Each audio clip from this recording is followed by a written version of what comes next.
Oh, from New York, you are listening to Extra Time, driven by Continental Tire from the AT&T 5G Virtual Studios. I'm Andrew Wiebe, with my partners in soccer, Calen Carr, David Goss. No Matt Doyle, but that's okay. We'll survive without him. What a day this is, boys. It's a first Monday back. I'm feeling good. Soccer started this weekend in Kansas City for the youngins. Didn't quite make it on the field this time. It was a watching game, says Cameron, but we're going to be out there next time. How you doing? How you feeling? Pretty good. Were there any Sporting Kansas City scouts there? No. We wouldn't have had any tape to show them, but we're going to rectify that. But you know next what? time. First soccer games are tough. It's tough. But we talk youth development all the time, and watching and understanding, exactly, seeing the whole game is as important as getting in there.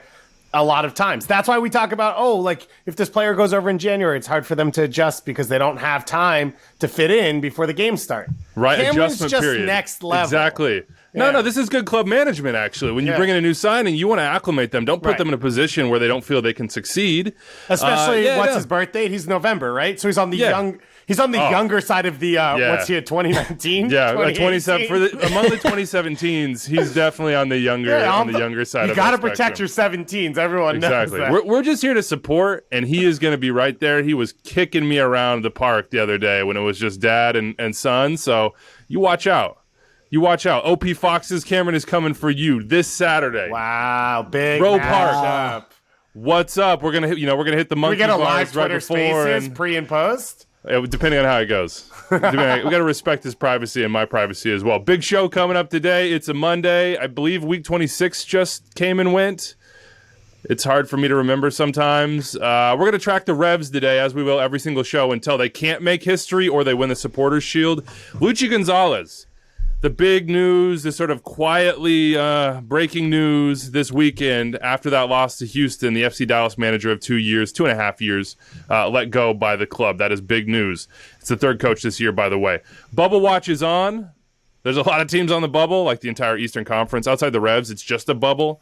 So we'll go into the biggest results there. Who won, who lost, who didn't get it done, who might be a fool's gold. Looking at you, Inter Miami. Contenders in trouble. Hit some of those. Hit our Coach of the Year candidates outside the obvious. This is for you Nashville fans. You still might not be happy with me after we do it. And make sure to go check out MLSsoccer.com. Matt Doyle's not here today, but he did write his column for Week 26. That is always a must-read. So go get his thoughts on the weekend action. And then Charlie Boehm had a thoughtful one on Luchi Gonzalez's dismissal. We also want to shout out to our Extra Time Fantasy League winner, Soron North, you crazy loons, literally reading exactly what Anders wrote here, so I don't know where I'm going. Put up 128 points. Okay, that was their team name. Had a contrary captain pick in Julian Gressel. You got to respect targeting revenge games on that one, even if DC United did not, in fact, win. Before we hit the weekend, big news we cannot let go here. Justin Morrow announced his retirement. Maybe the best left back in MLS history. I completely agree with all of those saying that the best is maybe yet to come for Justin in terms of impacting the game and impacting our society. We shall see. I see you wearing the Black Lives Matter shirt there, Calen, and that was a big part of the Black Players Coalition, which I think that Justin will still be a huge part of, obviously, going forward. I do wonder about this on the field, though, and we'll start with you, Dave. Is he the best left back in MLS history? I was racking my brain, and I was like, he has a very, very good case. He might be the best left back in MLS history. So those questions are always tough because you're talking career and then peak output, right? When you talk about best. So, you could say Kamar Lawrence had a season that's probably the best season we've ever seen from a left back. You could say DeMarcus Beasley at a time was the best left back in MLS, but you wouldn't say... You might ask whether he was even a left back, too, the way you consider him, and the same thing for Jeff Agus. That makes this... Well, and with Beasley, if you're putting him on a best 11 list, you're going to put him at midfield, right? So, he's not going to be on that list twice. I have always said that Justin Morrow's in that conversation. The key with that position in this league is it's a position where teams often don't have consistency and haven't spent a lot of money. And so it's not a coincidence that every team Justin Morrow played for won trophies. His impact on his teams at that position in San Jose and then in Toronto, I don't believe is a coincidence. And you could say for Beta Shore as well, obviously his partner at two of those places on the other side of the field for a large stretch. So I think he's in that top 5 conversation 100%. And I think there's a few different ways that you can angle that he is number one, and I wouldn't disagree with all of them. My memory shout out is Jose Burciaga Jr. Oh, Legend, yes. tearing down the left side, ripping it up for KC. So that's the one I wanted to throw in there. Yeah, that's a good Wizards reference, and I believe Burciaga definitely a best 11 player as well. Calen, what would you say? Best in MLS history? He's definitely in the argument. I completely agree with Dave. Like, if you have a top 5, really probably a top 3, given the collective and the individual accomplishments, and then if you wrap in sort of the personal side as well, he rises straight up the charts. But is he number 1 for you?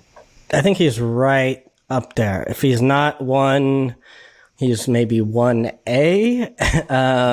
I played with a really good left back with Gonzalez Segarra, so I thought was super consistent. Played with the Costa Rican national team.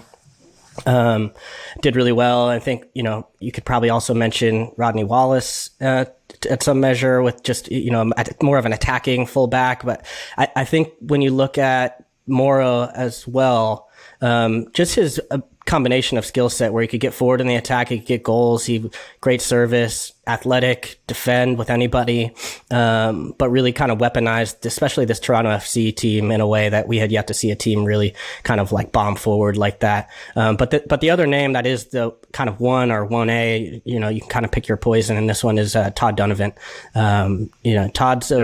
Todd, for me, I think 5 championships. He won one his rookie year with San Jose on a very veteran team that was not playing young players. Todd played a big role throughout that season, I think, on their way to the championship. And then he went and took, I think, 4 more with LA Galaxy. I think his game changed as time went on, where it became a little bit less about bombing forward, which he was. I think people probably who watched later in his career forget how good Todd Donovan was going forward with the ball. Incredible pace. Great left foot, could score goals, do a lot of the things that we see a modern left back do. And later in his career, it was a little bit less of that, but just so steady, always a winner. I think 2 MLS Cups, or MLS Cups with 2 different clubs, although not to devalue the Supporter Shield that Morrow won with San Jose. And then, of course, you also, I don't know how you take anything against a guy who, had played for the Galaxy with all those stars, and you could say the same with Justin with TFC. But for me, it's those 2 as 1A, whichever way you want to slice it. I think those 2 are sort of head and shoulders, I think, probably above the rest right now. Yep, I think total body of work, you would say that about as well. Again, individual and collective, those 2. Wade Barrett would be a shout too, though a quiet shout, sort of a respectful one. Probably not going to get into that conversation of the best, but is going to have to be in at least your top 10, if not better. A lot of championships for him, a lot of leadership, still making an impact as well. Let us know what you think, man. Justin Morrow, what a career he's had. Is he the best left back in MLS? Good luck, Justin. I know it's not over for you. You got a full season to finish here, and some respect to get for Toronto FC before you get out of here, but a lot to come from Justin Morrow in the years ahead in this league. A lot to come from the Revs, we expect as well. Here's your update on the Revs' bid to make MLS history. 1-1 draw, home draw, against the Crew this weekend. I think it was like 33-6 in shots, 3-1 in expected goals. Bruce Arena predictably said we should have won this game 3-0. Of course, they didn't win the game 3-0. It was 1-1. They did not finish. But they're still on pace. Worry not, Revs fan. If you want to make history, you're still on pace here. You have 56 points. The record for LAFC, of course, was 72. You have 8 games left, so the max points the Revs can pick up, if they swept this thing, would be 80. So they could make history there. The first team to hit 80, to even come close to 80. They need 17 to 24 to make the pass and get to 73. So that's what? That's 6 wins and a draw, probably the easiest way to get to that math.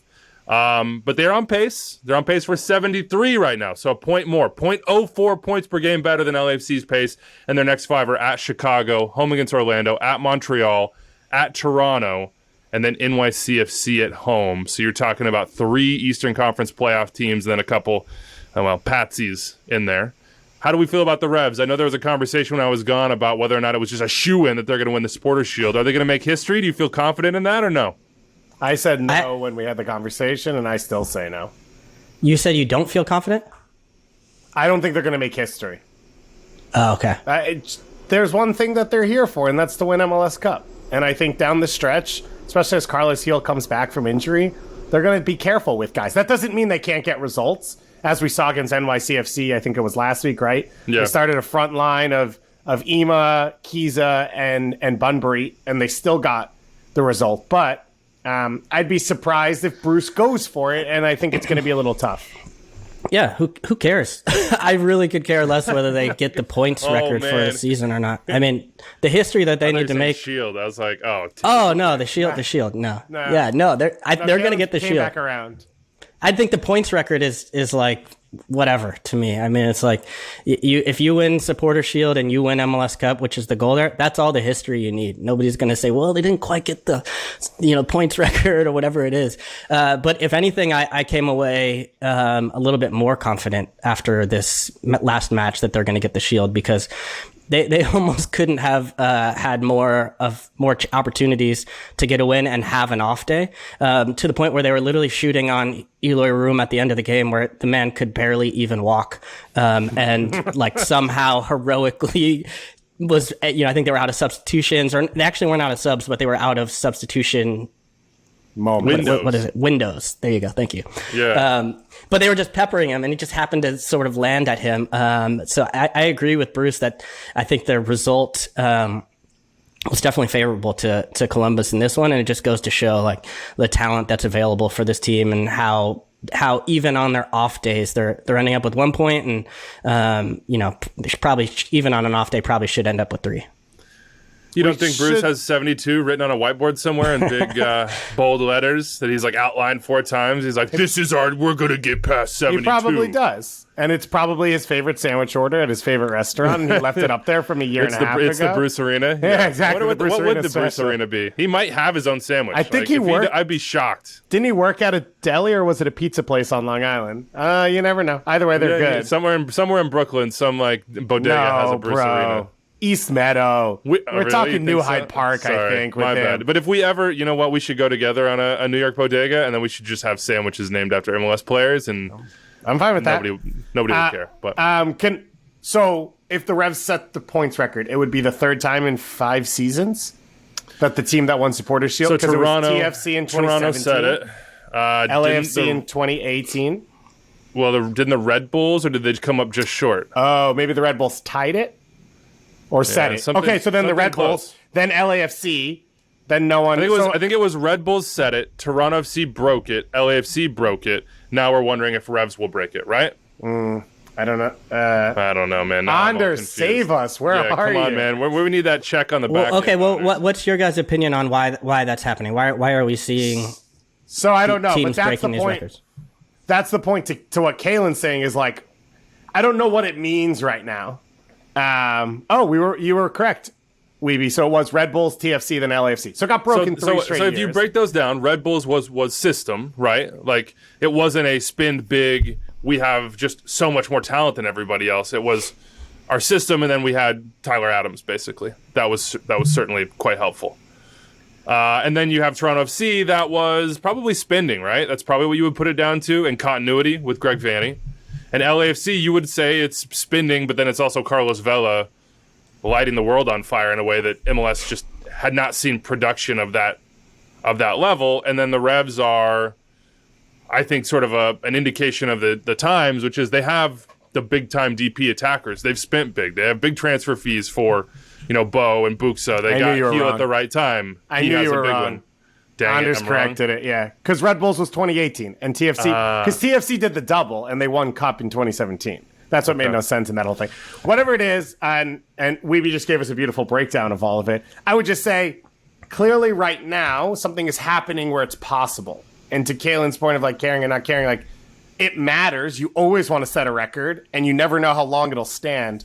But I think the league is in a weird moment of flux where you've got clubs that are moving in weird different directions and different styles. And it has maybe allowed a situation where there are more teams at the bottom that you can get points off of. I don't know that this is true. Is it just that there are more tools like in the box to build a team? And so if you're good at using all the tools and other teams are, let's say they're 2 for 5, whatever, and the like sort of resources they have available, and you're 5 for 5, all of a sudden your margin just gets that much more. Like, your depth is better, so you win midweek games that other teams in the past wouldn't have been able to run out. They're not going 18 deep with the level of quality that we are now. But shouldn't the team you were playing in midweek also have thinner teams in 2008? You know what I mean? Like, shouldn't it all be relative? And I don't that's know. the part What's where thinner? the league... What's thinner? Bad teams in 2008 or FC Cincinnati? That's my I'm just point, saying. though. So, I don't know. There's something interesting going on right now, something we should probably dig into after the season. Yeah, Revs still on pace, but I agree with you, Calen. Doesn't matter. They want the Shield. They want MLS Cup. That's the goal. Bruce Arena basically has said, going into these last 8 games, I'm going to play the players that are fresh, and in Bruce Arena translation there, it's like the Ed Kizza show rolls on. So the other point that they might... The other point that they might end up with the points record is I don't think he's going to need to rest players, especially going towards the end of the season. Carlos Hill might be the only one that you really need to kind of protect, but we've seen at this point how they've been able to cope without him for large stretches. But I don't think going into the playoffs. Would you not protect an Andrew Farrell? Or a Matt Turner? From my perspective, looking at towards the very end, and we were looking at decision day on the last day already, and I think they play Inter Miami on the last day. From what I know of Bruce's teams, I don't think he wants to go. Playoffs are especially with the one-off format. I don't think you want to rest guys going towards the end of the season. And what I know about Bruce Arena is that he's going to be trying to gear this team up at the end of the year, if anything. So I really don't know if that's going to... I think that could bode in their favor as far as going after the points record, even if it's less about going for the record than going after form, chasing good form going into the playoffs. You just drew a game at home, Revs fans, and we talked about you for like 5 minutes. So don't ever complain to me again about how much content you get on extra time. Don't ever bring it in my Twitter mentions. All right, the big news, and we'll get to the rest of the weekend. There is so much to talk about because the playoff line continues to be sort of the point of emphasis, and basically every team outside the Revs and maybe like Sounders and Sporting Kansas City are just jockeying around it. Luchi Gonzalez, FC Dallas, part ways. Houston won 3-2 this weekend to take El Capitan. And FC Dallas announced the departure of Luchi Gonzalez afterwards as head coach of the club. Director of Soccer Ops, Marco Ferruzzi, who's been there a long time, is going to manage the club on an interim basis, and they're going to search for a new head coach immediately. It's the third coaching change of the season. As I mentioned, Chris Armas, Toronto FC, lost his job. Gabriel Heinze, of course, in Atlanta, lost his job. Some history here before I get your take on this, Dave, because I know that you've been very close to the FC Dallas sort of ecosystem for a while now.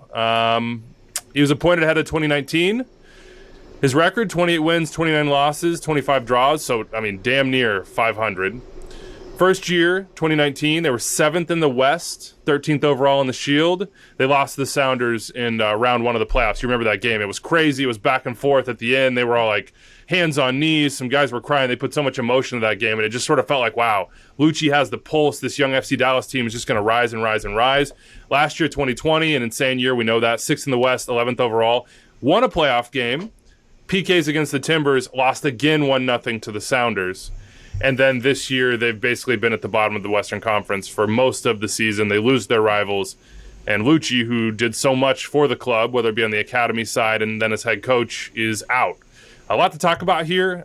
Transfer policy is part of it, selling players and who replaced them, expectations in relation to that transfer policy, Dave. Like, how do you win when you are also moving out your best players and also at inopportune times? We've always enjoyed talking to Luchi on this show. I've always enjoyed Luchi as just a dude outside of this show, just seeing him at events, talking to him about the game, getting his insight on sort of everything back to front, youth development all the way to the first team. What was your reaction when you saw this news? Were you surprised? What do you make of it when you look at FC Dallas, the club, and where they are now?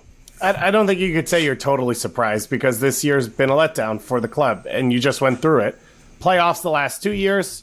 Luchi's first year, they make the playoffs. They lose in heartbreaking fashion, and it's kind of this like, oh, it's an emotional victory, though. Next year will be better. The next year was better. They make the playoffs again. They win an away playoff game in Portland, obviously in COVID, and then they go to Seattle and lose again 1-0 to a team that, goes on and is one of the best teams in the league. So I think that was the trend you were looking for. Obviously, the next step to that is going to a Western Conference Finals, going to an MLS Cup. That's not going to be the case this year. And so then you try and figure out what's going to happen in this club and what the point is. Obviously, you always want to win every single game you play, but can the expectation really be that they're going to take one step up? And I understand this year they've taken a step down, and that I'm sure is their point. of concern is, well, it's going in the wrong direction. But if you have a flow of players in and out, there are going to be stumbles because it is harder to replace a player, even at the same level, than maintain a player. It's just hard to bring people in and be good consistently and fill in for players who are successful, especially if you're bringing players in from outside the league or you're using very young players who, even if they're successful, it will take time sometimes for these players to reach their level. Look at Ricardo Pepi. Yeah, he's great, but 2 years ago, he wasn't a starter, and you could not pencil him in as a starter for that team.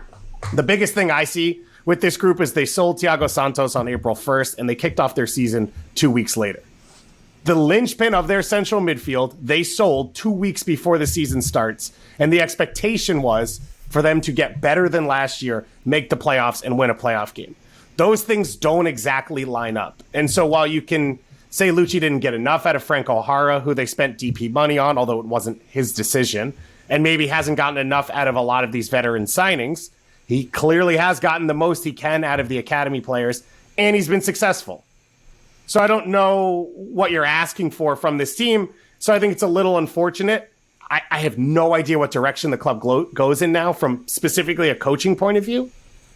Right? Like, if their big thing is using their academy and selling those players, there is no person better linked to that than Luchi Gonzalez.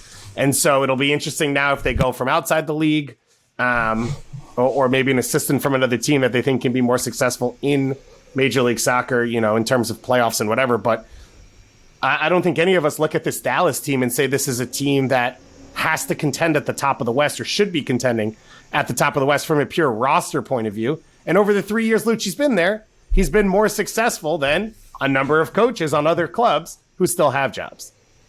It's a really tough needle to thread, right? Like this idea that your goal is to win MLS Cup in conjunction with we're going to sell, and we're going to sell sometimes in inconvenient moments. Yeah, I went back and again, to what you're saying, I don't know anybody better suited to thread that needle really than Luchi was now, past tense. Yeah. In the sense of understanding the market, the city, the kids in the academy, the pathway, how to use that pathway to best, level up young talent. Because you said it with Pepi, like it's not just he just got dropped in this year, look at him, he's a boss. It's from the time the kid was 13, 14 years old, you made all these decisions and you created all these relationships to help make those decisions pay off. And lo and behold, they are paying off. They're going to reap the dividends. But like if it's somebody who's not familiar with the area or the players or understanding the pathway or the ethos of the club, are you going to have him come through in that way? Are you going to have Reggie Cannon come through and succeed in the way he has? Are you going to have Brian Reynolds succeed immediately when walking in and make you a bunch of money on the back end? Is Tanner Tessman, despite maybe not even getting that many minutes, we always wanted more from Tanner Tessman in the league, get sold to Venezia? Like the players sold in these 3 years that he was there is crazy. Carlos Guerreiro, we're talking about one of the better central midfielders in the entire league. Chris Richards, I know that was a weird one because of Bayern, and he probably was never going to be with FC Dallas, but in a different world, maybe Chris Richards, the player that Luchi Gonzalez brought into FC Dallas as a club and developed along so that they could sell it. And other guys they let go here within all this time. You talk about the incomings, maybe I'm just a minor Figueroa homer from forever, but I still think he could be a decent piece. Maxi Rudu, Tesho, Dambaji left, I don't know. Maybe that's not what they need on these teams, but the guys they brought in aren't what they needed. They let Fafa and Michael Barrios go, and both those guys are better than their wingers by far this year, easily. Thiago Santos gone. I don't know. I don't know who can thread that needle or whether that needle can be thread, really. Who has shown that they can do it so far. And so I guess my point is, okay, so you bring in O'Brien, you bring in Vargas, you bring in Schoen. You think these guys can help you win an MLS Cup. As you rotate teams through, it will take time. It's not always going to be, last year we were good, next year we're better. For example, and then a smaller one, look at the Philly Union. They lost Brendan Aronson and Mark McKenzie. I think they're having a fine season. They're 7th in the Eastern Conference. You're not always going to hit and then jump on. Look at the Red Bulls. We just talked about them setting a points record. Then they sell Tyler Adams. They've had some good seasons since. They've not. It's going to be up and down if that's the type of team you are. You would like to hit on the ups and win a shield like Philly did or go to an MLS Cup. But it's not guaranteed that every year it's going to be linear if you are moving through players at this rate. And so I think the expectations are a little frustrating. Now, we talk about this all the time. You can't fire every player on a team. So if you want to create difference quickly, really from an ownership point of view down, your only option is the coach. It seems short-sighted to me, though, that things are going to get better favorably for this club going forward by letting him go. But you never know if there's a bigger plan around it. Yeah, I think some of it does come down to your expectations and what your goals are as a club.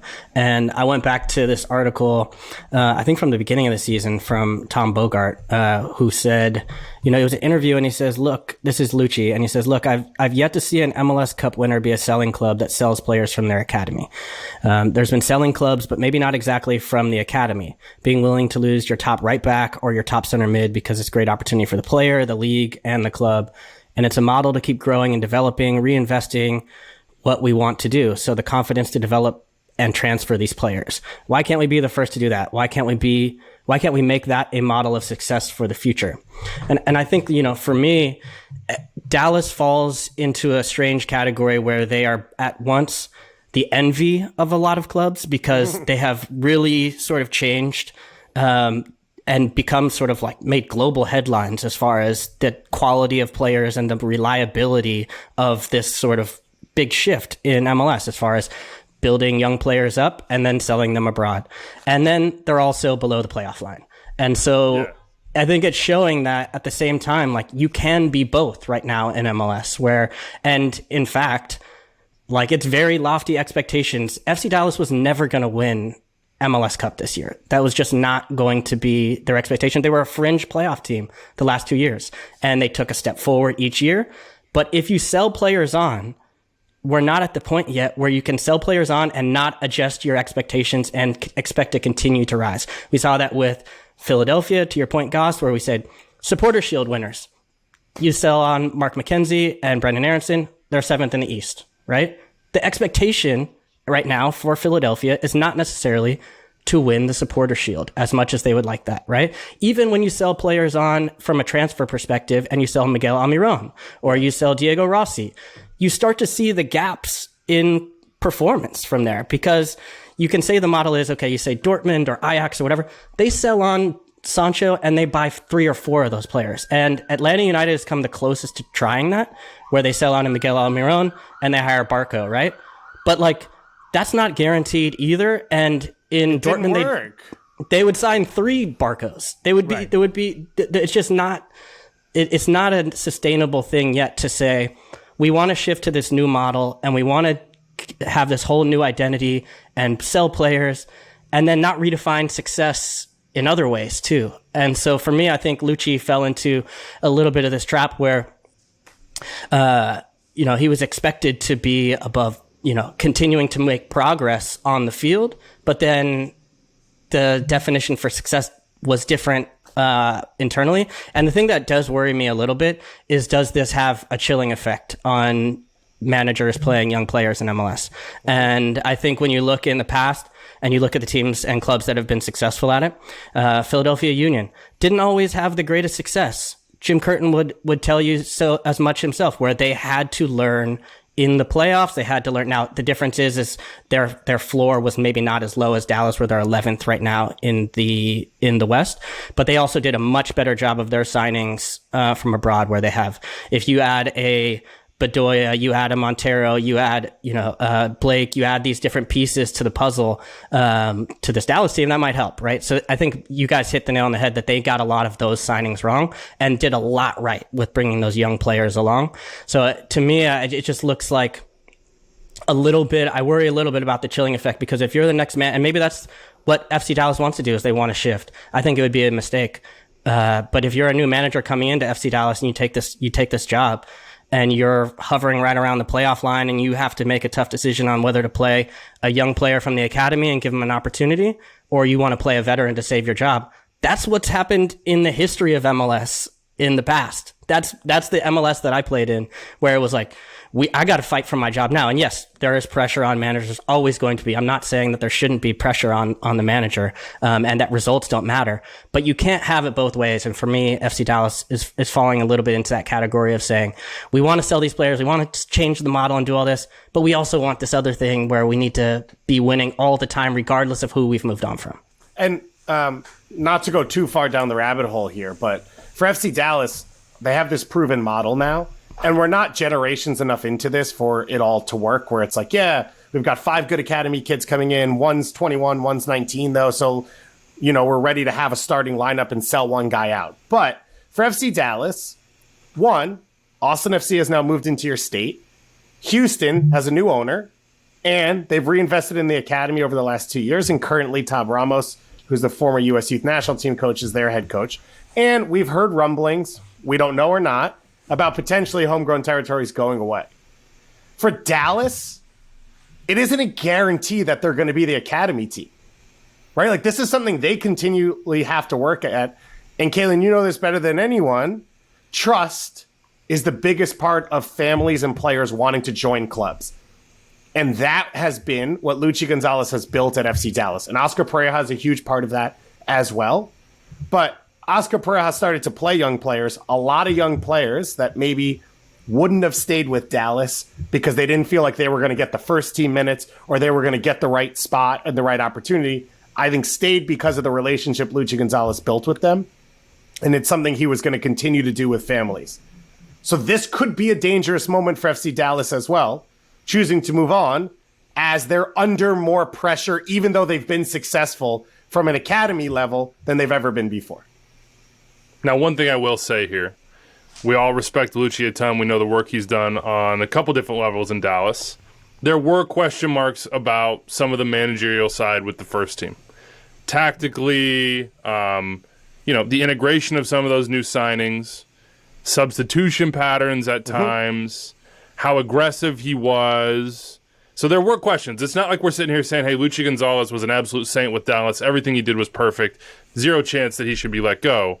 But there is a big conversation to be had, and we are literally just scratching the surface of it, I think, about expectations versus actions when it comes to actually building your team. I mean, you just look at the players that are gone and the players that came in. The talent level was not the same, and when it was improved, it was because those players were developed over many years in the academy, came up, and when they got their opportunity, seized it. Then you'll get, Paxton Pomykal hasn't been healthy for basically his entire tenure, right? Like, just a little bit at the beginning, and then later on he came back for the playoffs and was a big part of that insane game against the Sounders where you're like, oh my God, this FC Dallas team is going to kick on, and that was a team without Ricardo Pepi. So it's not all. Then you start wondering, where's Tanner Tessman, right? So it's like, and he looked like he was going to be maybe a guy that did that. Yeah, you can't say no to the whatever it was for Brian Reynolds. I mean, you have to do that, really. But Eddie Munjoma and the different and Imich Nwasi and the guys that have been in there at right back, it hasn't been better, right? But like the assumption that you're going to sell Reggie Cannon, Brian Reynolds, who's an unbelievable prospect, hits earlier than you expect. You sell him, and the assumption that a third right back is ready to play at an MLS Cup level out of your academy already, I think is a little bit tough to follow. And I'm a fan of Eddie Munjoma. I've watched him play through their academy, played at SMU. I think he's a good MLS right back. I think he can be. Obviously, there's a ton of promise around Justin Che. But still, a guy who wasn't here. Then he has to get involved with the first team, meet all these players. It's a young back line. Yeah. Tafari, Twamasi, Che, Munjoma. Hedges is there, but it's a young back line. And he's been hurt. Hedges has been Jose hurt. Martinez is new. I think if Jimmy Maurer was healthy, we wouldn't be having this conversation. If you just had him, and you talked about Andre Blake for Philly, Calen, of just being that eraser that maybe can cover up some issues when a Mark McKenzie leaves, or as Mark McKenzie got his feet wet. Because remember, it was supposed to be Austin Trusty first. Sure. And as he struggled, Mark McKenzie elevated his game and stepped in. But youth development is not linear. And these players are not always going to be better the next day than they were the day before. I want to read an email from an avid FC Dallas fan who says, nearly 3 years of Luchi Gonzalez coaching in MLS has shown us that for now, his teams rarely, if ever, rise above the level of their talent and rarely, if ever, stamp a discernible style on the game. I've got no problem with resetting to try to find someone who can do that. However, I also don't think Luchi ever significantly underperformed his talent. And this year, between the injuries to the defense, the awful recruitment of the past 24 months, the standings are an accurate reflection of the team. In fact, with Pepe, Ferreira, and Tafari, two players that developed under Luchi from their young teenage years and a project draft pick that became an MLS starter, without them, they'd be near the wooden spoon. So he says, if the front office is going to get a pass for their shortcomings, shouldn't Luchi as well? And I think that's kind of where we're all netting out, is he's kind of performed around their talent level. The question mark is what's their talent level and maybe the focus of the club in terms of building that talent out.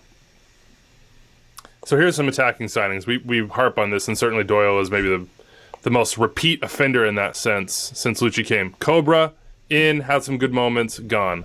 Was Edwin Giassia an attacking player? Yeah, I can't even remember at this point. Yeah, he's a winger, right? Yeah. There was a reason why you can't remember what position he played. Andres Recuarte, decent profile, hasn't really delivered. So Recuarte, if you remember, was a summer signing, and I think it was in reaction to Paxton getting hurt. So I don't think the belief was they were going to bring a player in that position. That was last year. Franco Jara in there has not lived up to maybe the price tag and the reputation. Haider Obrian, no, not this year. Hasn't been good enough, you would think, to elevate them at least. Freddie Vargas, haven't seen really anything. Sean, young player. I mean, Sean's been good this year, but Sean was at the Euros. Yeah. So the one of the three guys who looks ready to play right now, and I'm not going to call Freddie Vargas and Hadar bust, because I think the point was they were young signings to develop. But they're not better than Michael Barrios this year in MLS. So as you said, you're taking a step back. They're not better than Fafa this year in MLS, although Fafa has been better than he was in Dallas. So take that as you will. And then Sean, the one that you had, hasn't been around and hasn't been available because, to your credit, you went out and got a full international from Europe at a young age who's ready to be a part of a Euros roster. Where do FC Dallas go from here? Like, what kind of coach are they looking for? Like, and does that coach... I'd say they're looking for a coach who's good at youth development, who can help build out. Who has a connection to the community, probably speaks Spanish. Probably. No, if they're smart, they will go for a very similar profile, I would imagine. Because the worry is actually that they shift.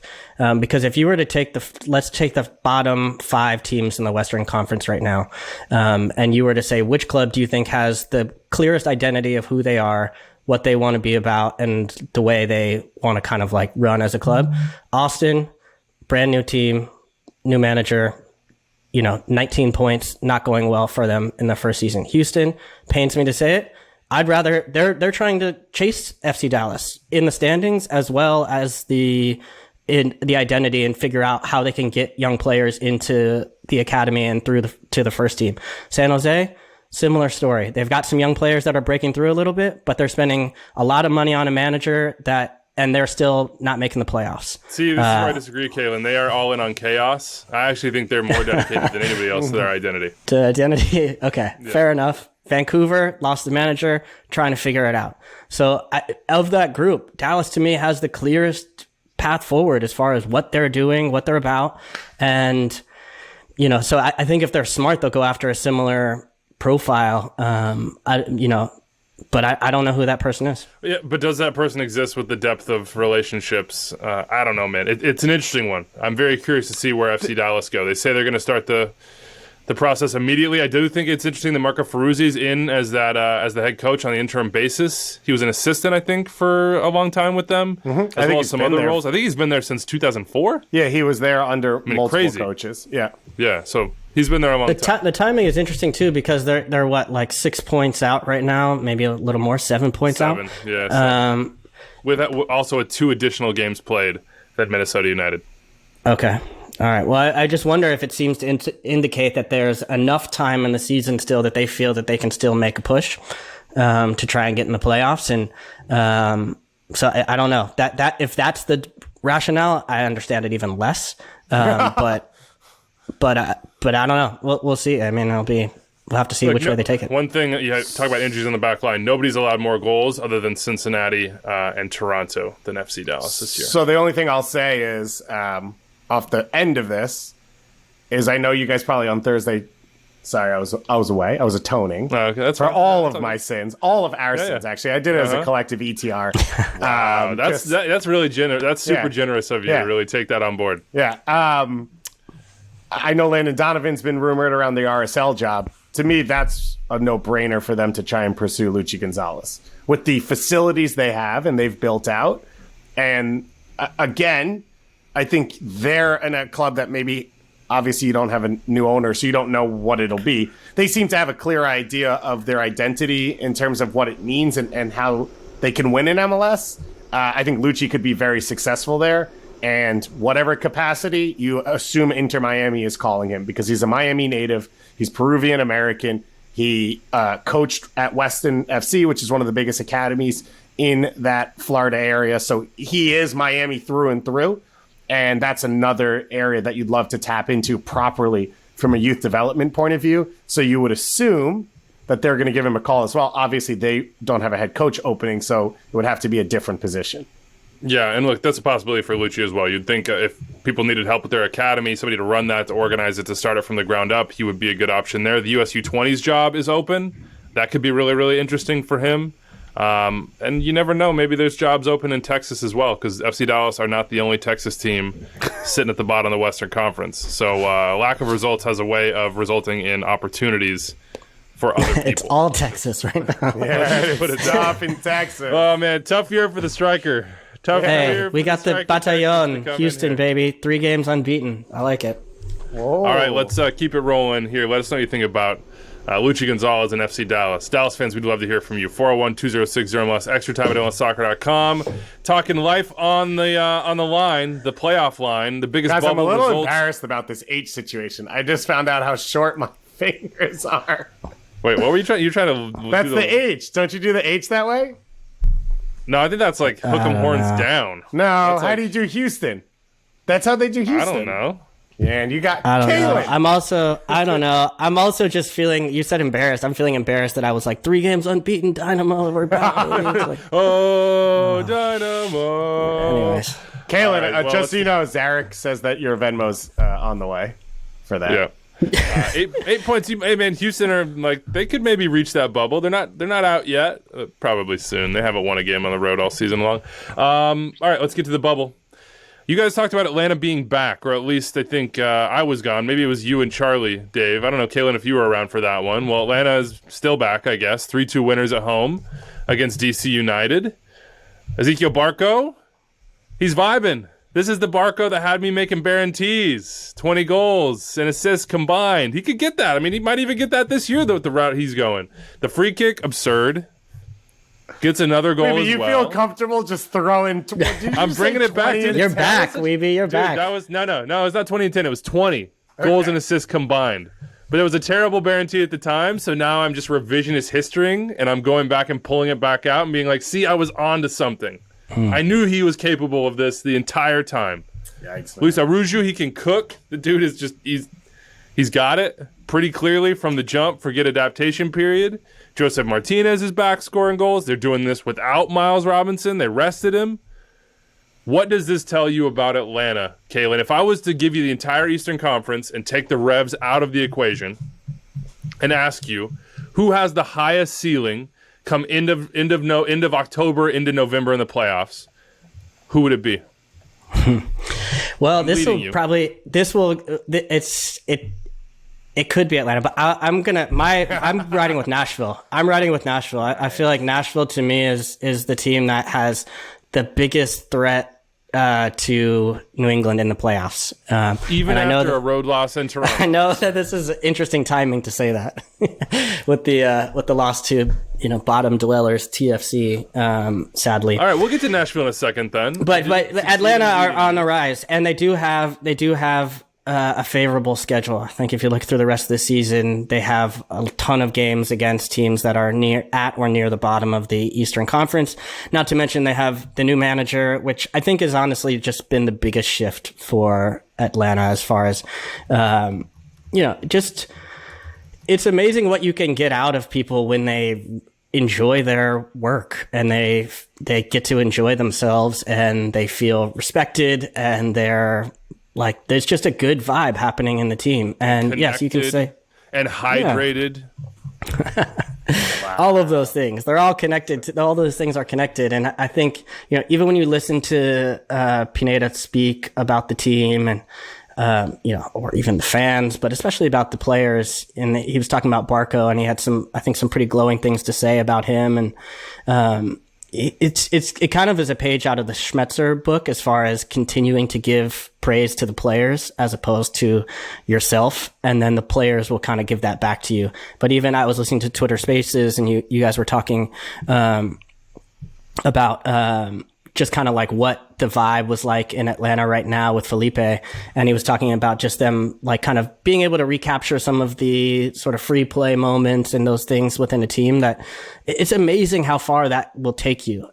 Just to kind of have that trust, that feeling within the squad. And he's getting the best out of these guys. I mean, they look completely revitalized right now. And I think for Joseph, we always knew he was going to get stronger as the season went on. I think there's still time for him to even get better. But the players around him really are the ones that are flying right now. And they are a genuine threat to move up the table. And I think potentially even get to a point where they could potentially host a home game in the playoffs, which you would never have guessed earlier in the season. You would say, I don't, are they going to get in or are they not going to get in? Now they look more likely. I feel pretty confident they're going to be in. They look more more likely to actually rise up into the table. So the Eastern Conference is a little bit of a mess from basically 2 to 10, hence why Calen says that. But let me run you through, since Rob Valentino took over, which has now kind of guided into the Gonzalo Pineda era. Atlanta drew Cincinnati. They lost to Columbus. They lost to Orlando City. They drew Montreal. They beat Columbus on the road. They beat LAFC 1-0. Then they beat Toronto FC, DC United. They lost at home to Nashville. They beat Orlando City, which is probably the biggest win of this entire run. They beat FC Cincinnati, and then they just beat DC United again 3-2. DC, obviously a borderline playoff team because they're fighting with Atlanta. If you take that out, one win against Orlando is the only win over a playoff team in that entire run. And they've lost in that run to a fair amount of teams that aren't in the playoff conversation.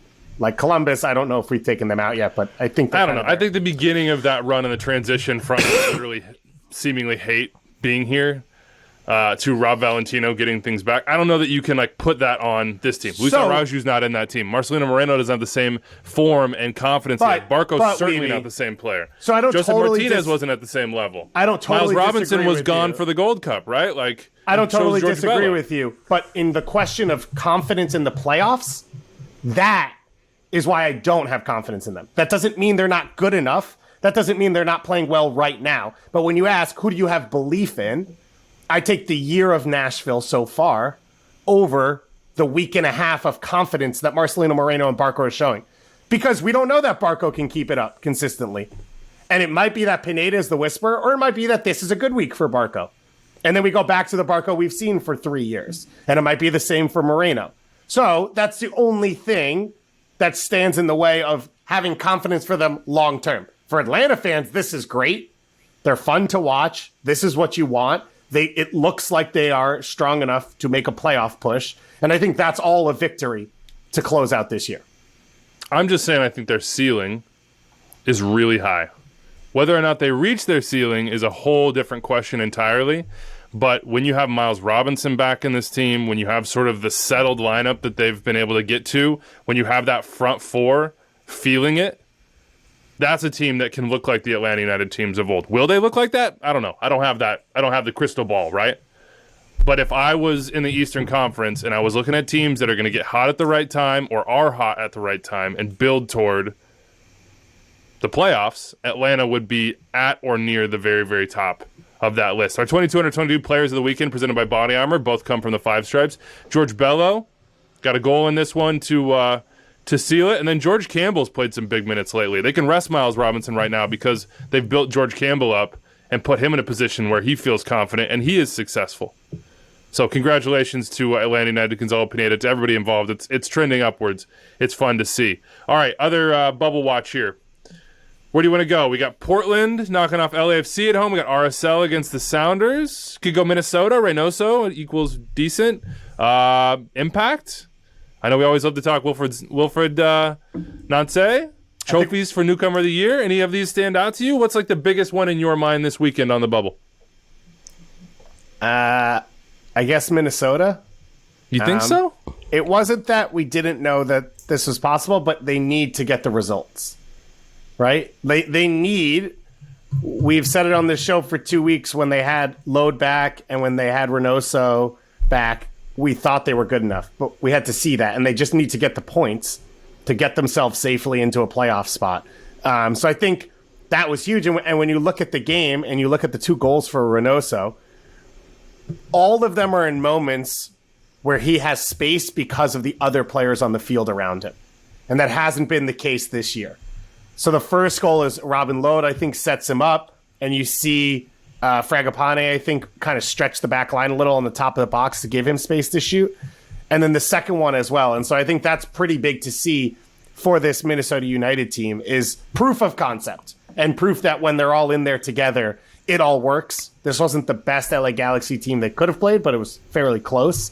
And this is a pretty dominating performance to also rebound from the SKC loss, which could have had one of those moments where the whole team kind of falls apart or falls on yourself. And you say, oh, we lost 4-0 to a playoff rival.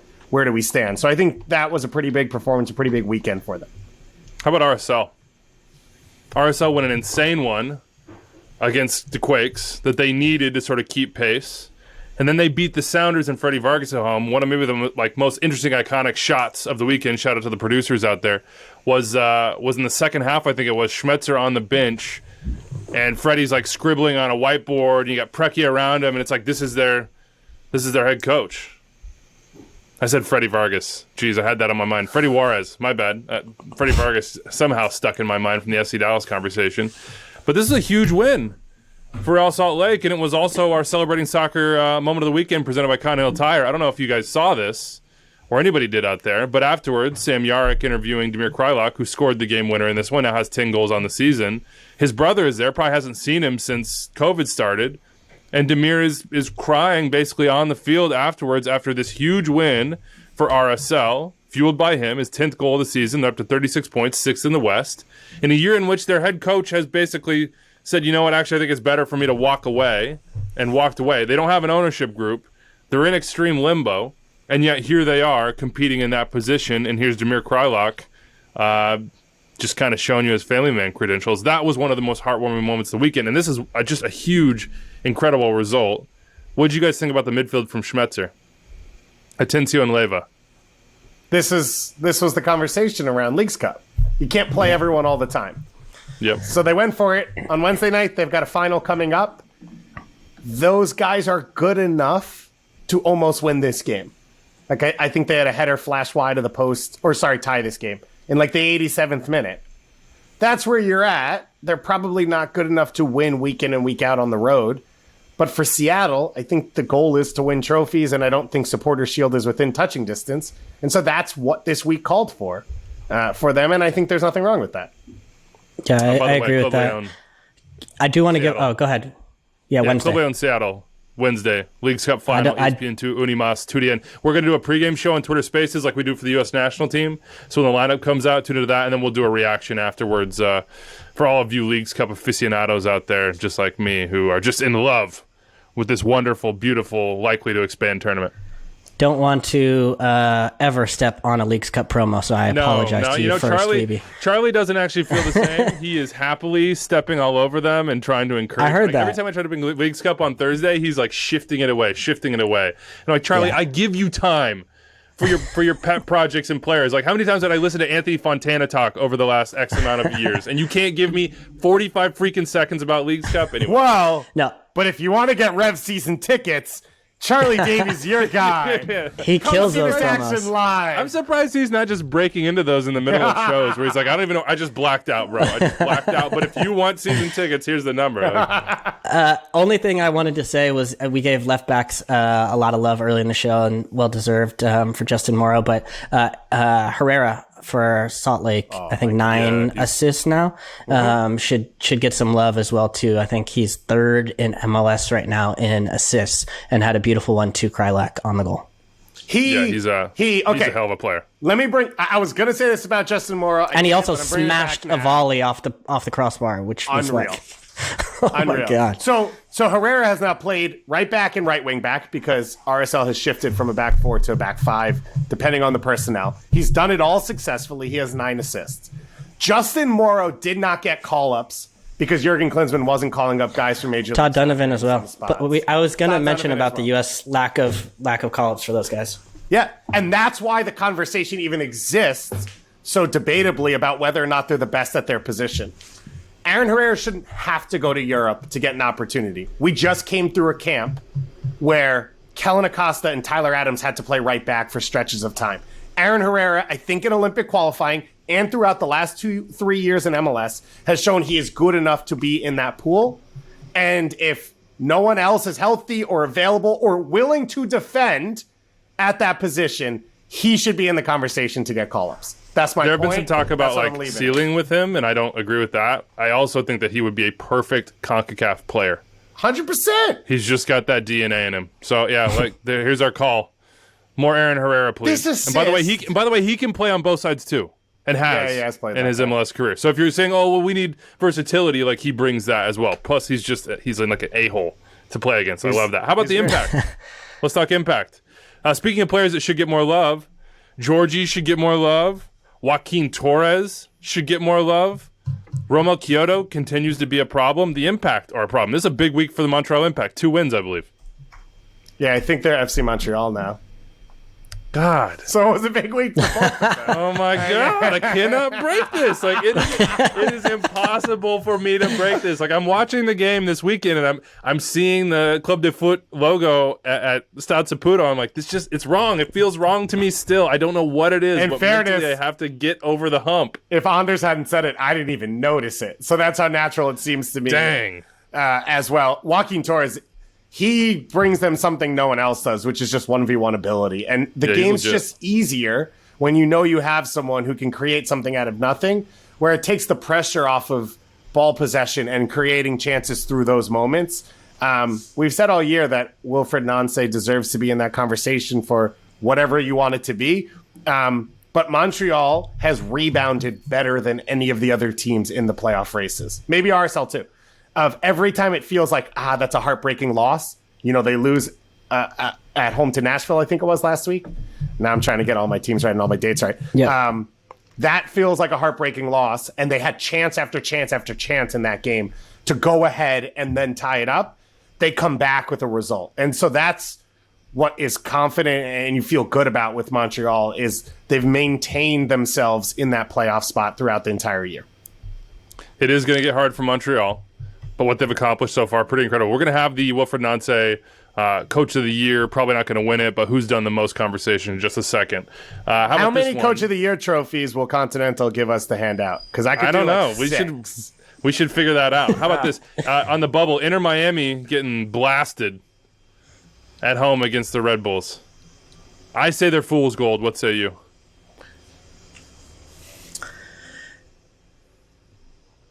I don't know. I mean, I think they're still... Someone come to Inter Miami's defense. So I picked them last week to make the playoffs.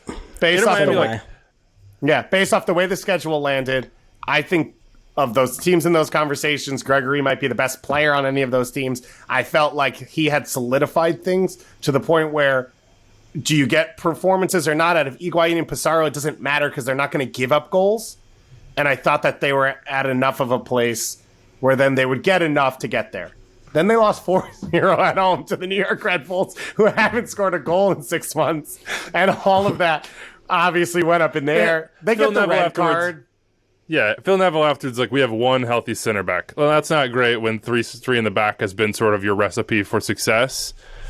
I think they're fool's gold. I can't see it coming down the stretch, but maybe I'll be surprised by Inter Miami. They're fragile. They're very fragile, and it'll be interesting to see. I mean, I think the thing will be is can they respond? And we saw when they lost 5-0 to the Revs that they did respond, and that's what put them on this run. So you'd hope for them this is more of a blip, and can Neville kind of like just get it back to basics in this one, because Figal was, he got a red card, but I think he could have been sent off probably before that. And just, I think overall, like, they just seem, I said last week that these last 8 games or 9 games, whatever they have left, will feel like, for a lot of teams, that's a short amount of time. I think for Inter Miami, it's a long time, because I think they can fluctuate wildly. They've been consistent, but I agree that they're right on that edge of like 2 results go bad, and I could see it just implode. I just don't think they have the depth. If they don't have their guys, they're going to have a really hard time. You think anyone in this playoff race does? I don't know. I think they in particular do not. And when they haven't had Grigori on the field, etc., or center backs in the right positions, they've been awful. And he's saying he said he didn't think he was going to play Robinson or Grigori in this game, that they were not ready, that they had issues in knocks, and he played them both and started them. So I don't know if that's media stuff by Phil Neville being like, oh, these 2 players are most important players, definitely not playing this week, and Gerhard Struber, do not prepare for them. Oh, I'm going to start them. Or if he was just like, damn, I'm desperate. I got to have these guys, so I got to get points at home and then take a 4-0. I don't know. We'll see about Inter Miami. I'm going to have them out of the playoffs. Personally, what'd you guys make of the Portland win? Brutal for LAFC. How good is that win against LAFC? That stopped LAFC from a 5-game no-loss streak. They've been pretty good. They've been on form. Had a lot of chances. They beat down the door. I mean, it was just brutal. They had so many chances in this one. And like, I think 14 shots, 2 of them were on goal, which would tell you a lot of the story and a lot of their season. Just like every time they've gotten great opportunities, it just has not fallen down, even down to like the Cifuentes one is the one where, probably stands out the most. But Fernandez had chances, and you're just like, oh, like it's just one of those where I thought they had kind of broken through, where they were there was the 3-2 win or the 4-0 win, and they were just finding ways to get like goals in bunches. And they're always going to give up opportunities. I think that's just kind of their system, the way they're going to play. But the lack of finishing ability, has been their like, it's been their season, really. It's really been their season. And like a lot is on Arango to get opportunities and create chances, and he's been stepping up to the plate in those ways. But I think this one will especially hurt, and good for Portland on the other side, because you see what their difference is when they get Sebastian Blanco back in form, how good he can be. Dairon Asprilla has had a quietly sneaky consistent season. Playoff Dairon came to the regular season, but he still had a moment yesterday where I think Ibiaga passed it right into his feet to break the other way, and his first touch. But that's still playoff Dairon. Like, come on, it's not all good. That's true. It's not all good. I agree with what Calen said, though. I think, one, the reaction to this game for both of us first being, man, LAFC couldn't finish their chances, sort of shows you where Portland stands right now. They still lack balance. When they go forward and create chances, they are vulnerable at the back. If they put a ton of numbers behind the ball to stop creating chances, to stop goals against them, they struggle. But the one thing that is different now is Sebastian Blanco is getting better and better every single game. And you go back to the MLS's back formula, and you go back to the MLS Cup run from 2-3 years ago. And that is, okay, if Blanco's good enough, we can sit numbers behind the ball because he can create chances against the run of play. Nia Škoda gets a couple minutes as well for this Timbers team. So you look at them, and they can go as far as Blanco can take them, which if he's not available, that wasn't the case. But I didn't watch this game and walk away and say, wow, this is a new Timbers team. This wasn't what we expected. This wasn't what we have been seeing. I probably have to eat crow on Felipe Mora. I get that. Anders loves to remind me. Didn't even have to prompt you on this. Yeah, Anders loves to remind me twice a week. He probably should have, could have, maybe had a goal in this game. Oh, weird. It was a very close offside Interesting. call. Yeah, interesting. Again, but he's the type of player who's better when Blanco's there, right? He is an in-the-box poacher. He doesn't come out and create chances. And now with Blanco back, he can go back to what he does best. As Niashkota works his way back, he can go back to what he does best. And so Blanco just makes everyone better. Meanwhile, the Union, we talked about them a little bit. I had kind of been like, oh, is it running away from them? And then they lost in Champions League, and they didn't score against Club America. But then afterwards, Alejandro Bedoya's like, yeah, if we play like this, we are going to be in the playoffs, and we're going to hurt people. And I was like, I don't know, Alejandro. Like, I'm looking at your goal scoring, and you really have none. And then they go win 3-0 against Orlando, who we'll talk about in just a second as maybe a contender to be worried about. It was a weird one. Go watch instant replay for sort of the early breakdown on the first goal for the Union. I don't think it should have stood. Just common sense tells me that, as well as I think the laws. But as always, the laws are up for interpretation, and the opinion of the referee is kind of the key point in the laws of the game. What would Ted Lasso say about it? I don't know, dude. The man who has done more for the game than anyone I'm trying else. to think of something similar, hyperbole. Like, I'm trying to go hyperbole here, but maybe that was the most important referee call in the history of the game, of the league. I don't know, whatever. The Union maybe are back, so we'll see about them. Right now, the playoffs look like this at the bottom. The last three teams in the West, Portland, Salt Lake, Minnesota. Last three teams out are LAFC, Vancouver, and San Jose. The gap right at the line is 1 point, but it's pretty packed up from really the Galaxy all the way down to LAFC. So you're talking about 5 teams there, and if Vancouver and San Jose can get their acts together, maybe they can make a run. In the East, the last three teams in Montreal. It was a good result for Vancouver and Colorado. It was, actually. I thought Colorado should have absolutely won 100%. this game. It was a huge wasted opportunity from them. They dominated the first half completely and then gave up just an awful goal. I was getting ready to tweet for Danny It's a great Wilson. finish. Yeah, it was, but I was getting ready to tweet for Danny Wilson, who scored the goal earlier on the set piece that Vancouver conveniently did not mark at all. And I was like, hey, you know what? We kind of dumped on a lot of their incoming guys, especially out of the Champo, but Danny Wilson's been big this year, and then he passed it to the wrong team, and they scored. So for Vancouver, to get a result there is big. They need something from Cavallini. Since Galda's got there, Cavallini's been injured. No, they don't. They got Brian White. Oh, my God, man. Cavallini came on the field. He tried to square a shot in a moment where he was 2-on-1 with the goalkeeper. I don't really understand what he was trying to do. He is a DP for them. If he gives them anything close to what he even was last year when he was out there by himself, this team could make the playoffs, or will make the playoffs. Good. They've looked a lot better. There's no doubt about that. It's interesting to see what they'll do with that head coaching position as well. In the East, the last three in Montreal, Club de Foot Montreal, Atlanta, and Philadelphia. And then below the line is DC, Miami, and Columbus, who I guess are all still technically alive. But from Nashville all the way to Columbus, 2 to 10th, that's only a 10-point gap. Maybe put your name on something. Pick teams, and don't give me a list. Pick the final playoff. Give me the prompt. Pick the final 3 playoff teams in order in the final Eastern 3 Conference. playoff teams in the East. I will stick with... You don't have to give me an order. You could say 3. I will stick with the current teams. I think Montreal, Atlanta, and Philly will be those teams. Ooh, okay. The only team I think has a chance to jump it is DC, and I don't think they will. Okay. Edson DC Flores fans comes back with a goal. I know. That was incredible. Felipe had an absolute laser beam as well. Yeah. So TBD, but that's where I would stand on the Eastern Conference right now. And since you didn't ask, but I'll go to the West as well. And I think I would stick with it. I don't think LAFC will rise. Too many issues in the back line for them. You're double winning LAFC squad? Yeah, I know, dude. I'm giving up. I'm walking away. Probably gonna pay for that too. Probably the Chicharito Shrine is just engulfing. But you know, if they win something, house. If you know they win something, I'm gonna go straight to Anders and be like, yeah, the about hour 5 mark in that September 20th show. I'm gonna need you to scrub that from the internet forever. Here's a question for you. Which contender would you be most worried about right now? Orlando City or the Galaxy? Orlando, 3 straight losses, 2 wins in their last 9. The Galaxy are winless in their last 6 and got worked over by Minnesota. With Chicharito, by the way. I would say Orlando for 2 reasons. One is without pieces in central midfield, the defense has looked shaky, and that was their strong point last year. And that was unassailable. And then it was, where are they going to get goals? And so now it's shaky on both ends. Obviously, DK being in, maybe they can build more going forward. And Vander Waters looks pretty good when he's gotten opportunities. But I'm worried about that. And the flip side with the Galaxy, I think in games that Jonas started, and he hasn't started many, they've given up more than 1 goal only in the El Tráfico. That was the wild 3-3 game.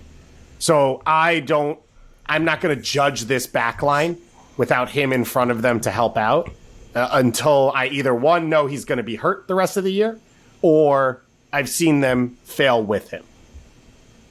Is there I think, is both an opportunity? yeah, take it. You can take both. There's a little fade going on for both. I mean, I think the Galaxy, the question has always been, can they defend? Can they keep clean sheets? I understand Jonah Dos Santos did not start in this last match, and Reynoso just had a field day. It was just brutal. Him just going around and turning guys around, and he's a fantastic player. But even just in other matches I've seen the Galaxy play, some of the goals that if they've given up this year are ones where you're like, if that comes in the playoffs, and I think both of these teams are clearly playoff teams. But if I could see the Galaxy just leaking a terrible goal in the playoffs and that being it. And when I look at Orlando, this week has been emblematic too of a lot of when I see them bad is when they're their own worst enemies at times. And they've got 2 red cards in the last 2 matches, both I think in the first half. Was this last one in the first half as well? The last one, this one was like the 85th, I think, with Carlos. Oh, sorry. Okay. Yeah. That was late on. He got caught chasing behind. But either way, they're giving Emmanuel Reynoso time and space at the top of the box to. Sorry. Well, I'm talking about Orlando. Too bad defense. I'm confused right now. By the way, the Galaxy have 4 shutouts on the year, so they're not shooting for shutouts. They're just shooting for 1-goal games that they can outscore teams because they can't really get shutouts, which is fine. Yeah.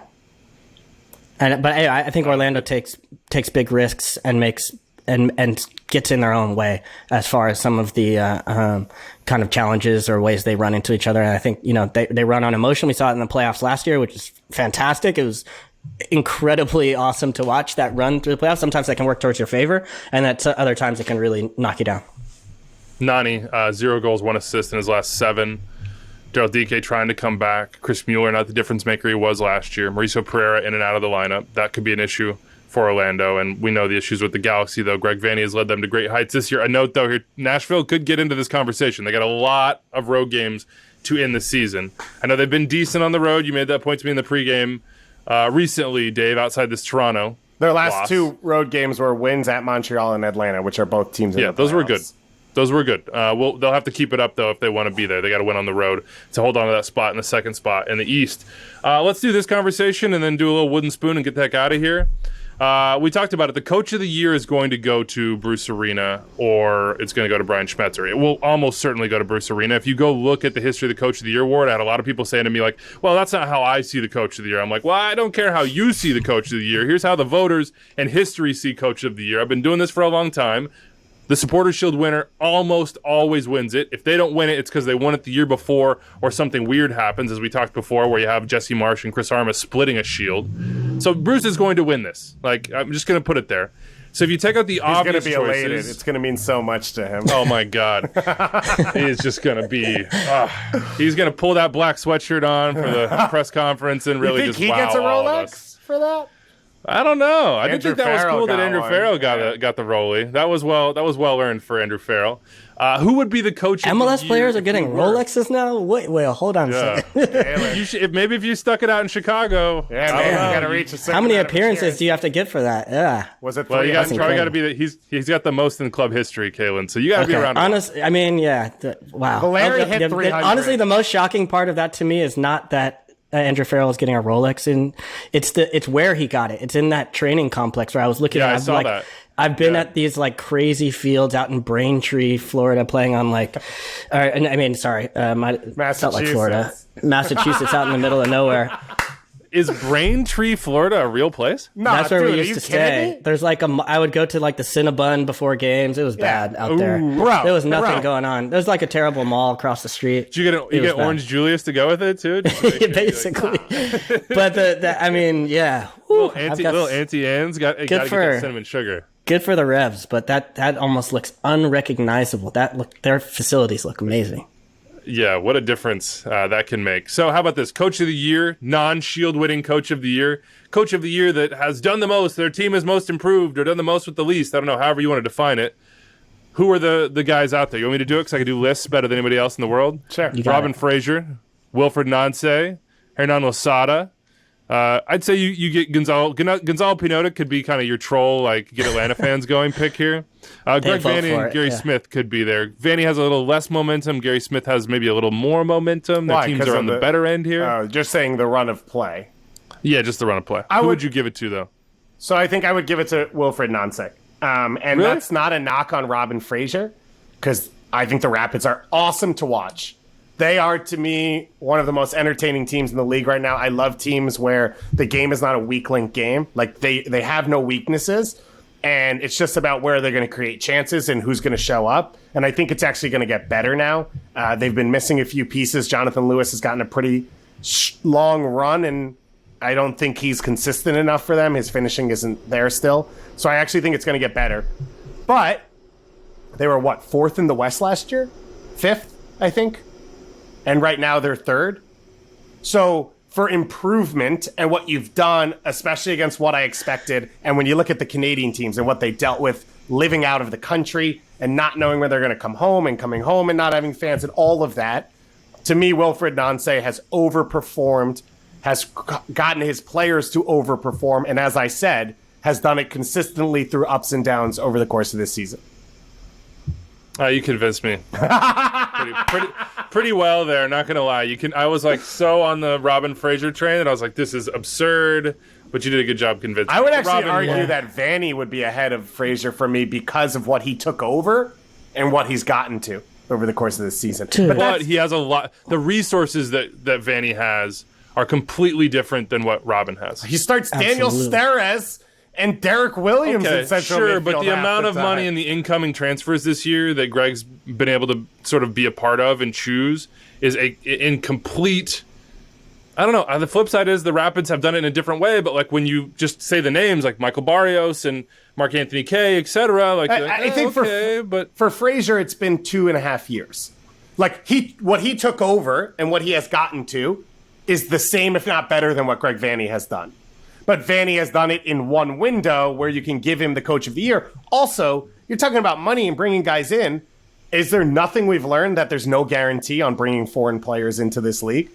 Like outside of Jorge Villafana, none of them were MLS guys. The other side of it is almost like very small percentage of teams that don't spend very much money have results that put them in the 3rd spot in the Western Conference. Yeah. Those are the outliers. We can't sit here and be like, oh, well, the Philadelphia Union did it last year, so everybody can. Like, no, most people do not do that. So let us know what you think. Coach of the year outside of Bruce. We'll finish with this one because we don't have any mail. By the way, fill up the mailbag. Yeah, fill up the mailbag. I have something for the mailbag. MLS. Is it from Dave in Brooklyn Heights? No, it's from David in Salt Lake City. Oh, okay. So David, obviously known as David Ochoa as well. Oh, yeah. That David. Last Thursday or Wednesday, whenever the games were, gave up the hat trick to Chofis, including there was an Olympico, right? Yeah. And he said, and this is David Ochoa's quote this week, referring to the corner kick goal from Chofis. He says, looking back at the tape, I put the ball into my own net, so it was an own goal, and that guy didn't really get a hat trick. I don't even know. There's a lot to unpack there. Is he owning him in that moment? Is he not? He did. The best part is he's claiming not to even know who he is. Yeah. Like, this guy just put 3 goals past me. He's like, I don't even know his name. Like, that guy. He's also a former Chivas player where David Ochoa used to live. Yeah, who? I don't even know who that is. Chofis? Don't know him. Don't know him at all. Chofis almost dropped another Olympico. I know, man. Chofis is absurd right now. He's absolutely absurd. He's like, I asked a question this last week. It's like, who's the newcomer of the year? I think I asked it on Tuesday because I was like, there's not one. It's wide open. And then Chofis was like, I am. I'm going to have the numbers. I'm going to have the hat trick. Now, sometimes I need to get the results. I look back at a bunch of The crazy part is to do it at the near post, though. Like, I was like, is that even an Olympico? Well, that's why anytime I've ever seen it. Like, it hit me, man.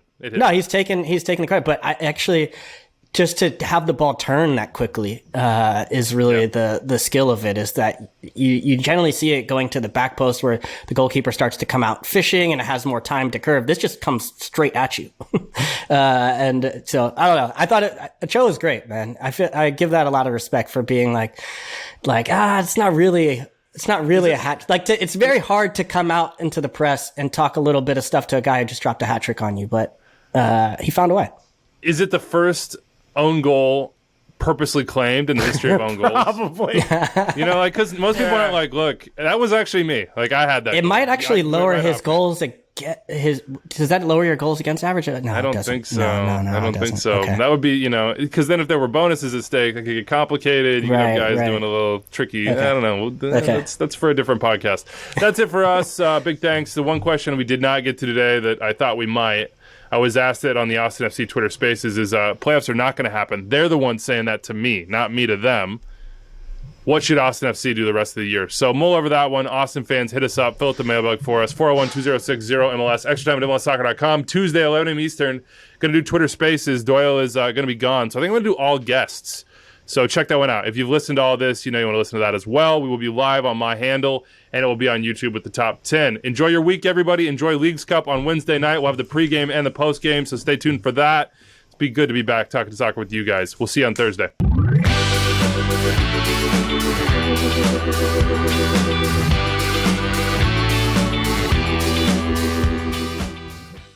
So you made it through and even enjoyed more than an hour of MLS talk with Extra Time driven by Continental Tire. That means that you should go subscribe to our podcast wherever you listen to them, and you should also check out more Extra Time on the MLS YouTube channel. If I can point right there, click right there, and subscribe to the MLS channel right here. Have a great day, folks.